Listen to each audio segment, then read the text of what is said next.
Depth for me about everything. Um, I grew up in Brazil. I was born in Brazil and I moved to the United States when I was 12 with my family. So the whole thing for me was about fitting in and learning the customs and the traditions of the new place where I am. So I guess I could be a successful person. Everybody talks about a big American dream, and I don't know, right now, this dream that everybody thinks about is has always been, I guess, corrupted in a way. Um, you have like all the opportunities that you have outside of the United States, you have anywhere else in the world, but I guess it's just a matter of how much the government's controlling and the freedom that they allow the citizens to have. I feel that's worldwide. And over here, I feel like there is a much bigger freedom for the people, where in other places the government really shuts everybody down and maintains them at a poor level. And it really stinks for that. And I don't like the monetary system. I despise it. I don't like money at all. And I feel like one day we will have to live without it. And that's one of my missions, I guess, to be on that. I thought about that for a long time since I was a kid.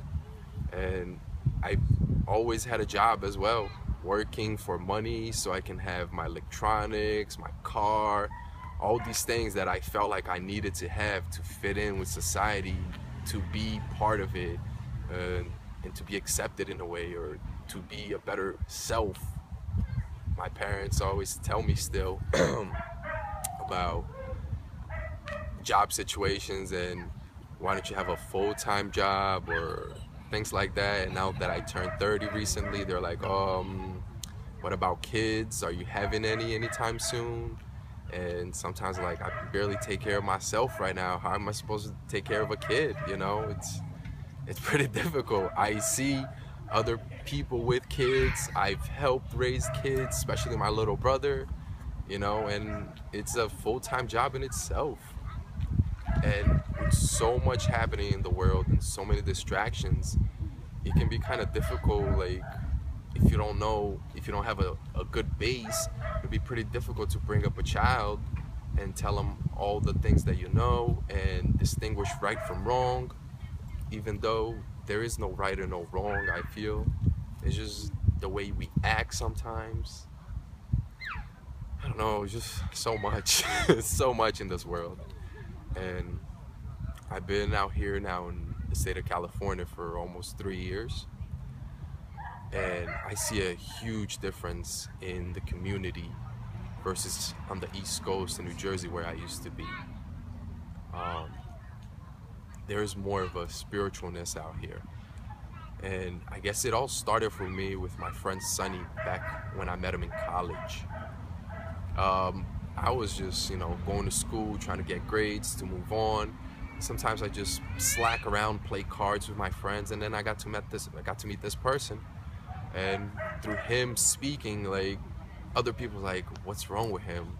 He's just talking. He doesn't stop talking.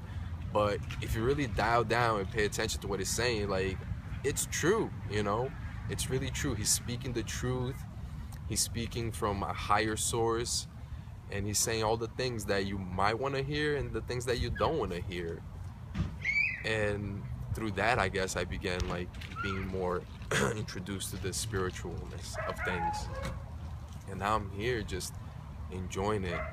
I never really made plans for my life about where I want to be in 5 years. Everybody always asks that question, is when you get a job, when you're in school, when you're making a resume, for whatever reason, there's always like, where do you want to be in 5 years? Like, I want to be where I am in 5 years. It doesn't matter where it is. I'm going to be there. Everybody's going to be there. And sometimes I'm getting to notice this about myself as well. When Larissa's getting ready, or whenever I was waiting for anybody to get ready, it's like, come on, we got to go. But at the same time, it's like, nah, we don't have to hurry. We're going to get there. And when we get there, it's going to happen. And through that also, like, there's a lot of social norms that go with that. You got to be on time for everything. And I haven't shaved in 3 months, so if I was back in New Jersey, people would be like, "What's wrong with you? You haven't shaved. You have to look you have to look a certain way. What's up with my hair? I haven't combed it in a while." Um, it's the stereotypes that get most of it, and it starts at a young age as well. And I feel like I might have been a bad kid in a way, because I guess even being here and being an outsider, I got to hang with the popular kids in school and doing all these other things, and we would pick on certain kids and then you get picked on in other aspects. And that was going from like grade school into high school, and then when you get to high school, you're the little fish in the pond again, and you get to get picked on. But then when you're up top, you're like, oh, all right, I get to pick on other people. But by the time I got to the top of high school, my senior year, I was like, I don't see the point in picking on these people and creating them so much trouble, or bringing them harm, or any type of like stress in mind, or any type of way. I was involved in sports, soccer, and I played it throughout high school. And as a freshman, the seniors picked on us for everything. If there was rain on the field one day, they throw us in the mud, and there was nothing else that you could do about it. These guys are bigger than you, and they could hurt you or whatever. And call the cops, what's gonna happen? There's no need for anything. I guess it's like kids being kids, and we all have to learn from it.